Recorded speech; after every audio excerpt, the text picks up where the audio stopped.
Hey, what's up, everybody? Philip Enriquez here for the Say What You Like Sports Podcast, coming to you here on a Monday night, giving you the Week 2 Say What You Like NFL Power Rankings.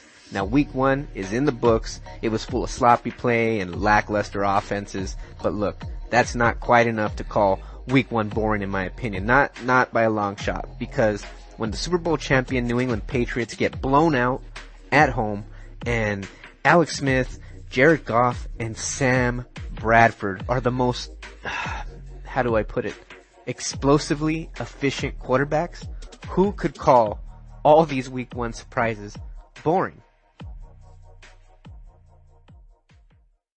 At number 10, the Minnesota Vikings.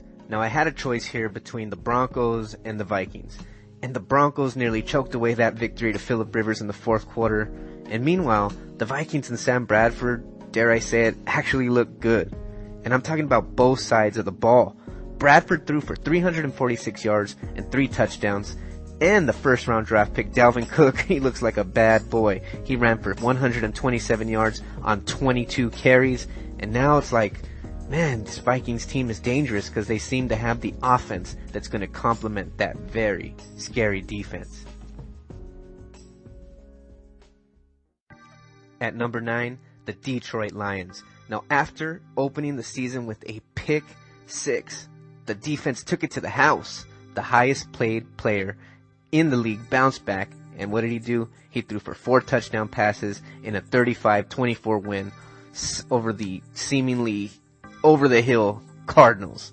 Now, Matt Stafford, he has a chance to quiet any of his remaining critics who call him overpaid by outdueling a very, very tough New York Giants defense up in MetLife Stadium this weekend. At number 8, we got the Seattle Seahawks. And even after that 17-9 loss to the Packers this weekend, nobody's doubting the ability of the Seahawks on defense. But the offense is another matter altogether, because last season I felt that the offense without beast mode was sputtering, just sputtering to, I guess, below average levels.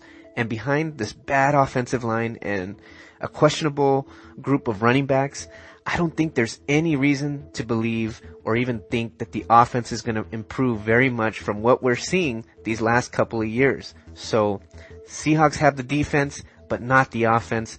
I don't know how they're going to get back in that elite top 3 in the NFL power rankings. I think they will stay here around the top 10 pretty much for most of the season.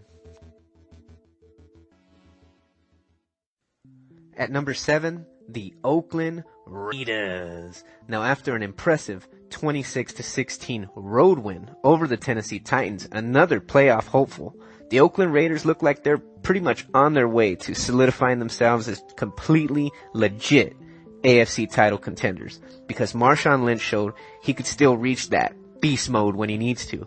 And I personally can't wait until the Raiders take on the Chiefs this season, because I think that's going to go a long way in determining who's going to be the AFC West champions this season. Coming in at number 6, the other AFC West Titan, the Kansas City Chiefs. So all hail the Chiefs, because after an impressive 42-27 win over the Super Bowl champions, the Kansas City Chiefs need to show that they can keep up the effort on the offense, because Alex Smith and the rookie Kareem Hunt, they really showed up and showed out in Week 1. And on the defensive side of the ball, nobody should be second-guessing that Kansas City pass rush, because you got them boys like Dee Ford and Justin Houston, and they're creating havoc on any NFL offense you put in front of them. And at number 5, we got my Dallas Cowboys, America's team. Now, this was a peculiarly sloppy but dominating 19-3 win over the rival New York Giants. Now, that the Cowboys youngsters on defense really showed me some flashes, but they're going to need an even better effort to get a win at Mile High, because that Cowboys O-line looks like it's going to have a real test when it goes up against Von Miller and that vaunted Denver defense that can straight up take a game over. Coming in at number 4, the Pittsburgh Steelers. Now, Pittsburgh opened up the season with an ugly 21-18 win over the division rival Browns. I don't know if you can really call it a rivalry. The Browns really don't win. But let's face it, Le'Veon Bell, he was an out-of-shape non-factor in Week 1. Big Ben looked like he was still trying to shake off the rust. But AB starts the season on fire. He had 11 receptions for 182 yards. But still, I think there is little reason for concern because the Steelers' offense never really claimed to be pretty. And I think it's going to get tested by a tough Minnesota defense in Week 2. So let's see if the Pittsburgh Steelers belong in this top 5 here at number 4. Coming in at number 3 on the SayWhatchaLike NFL Power Rankings, the Green Bay Packers. Now, after a slow start in the game, Aaron Rodgers and that Green Bay offense got it going en route to their 17-9 victory over the Seattle Seahawks. So what's next for the Green Bay Packers? Just another NFC powerhouse in the form of the NFC champion Atlanta Falcons in what I think should be the most explosive game on the schedule for Week 2. And basically this game is going to solidify a clear-cut number 1 for me on next week's NFL Power Rankings. In at number 2, the New England Patriots. Now they slip a spot from last week's number 1 ranking because they suffered that shocking 42-27 drubbing at home at the hands of the KC Chiefs. Now, I think the Empire is going to strike back in the form of Bill Belichick and Tom Brady, who are headed down to the Superdome, down in New Orleans, and they're going to take on this habitually slow-starting team in the New Orleans Saints. All I got to say is this.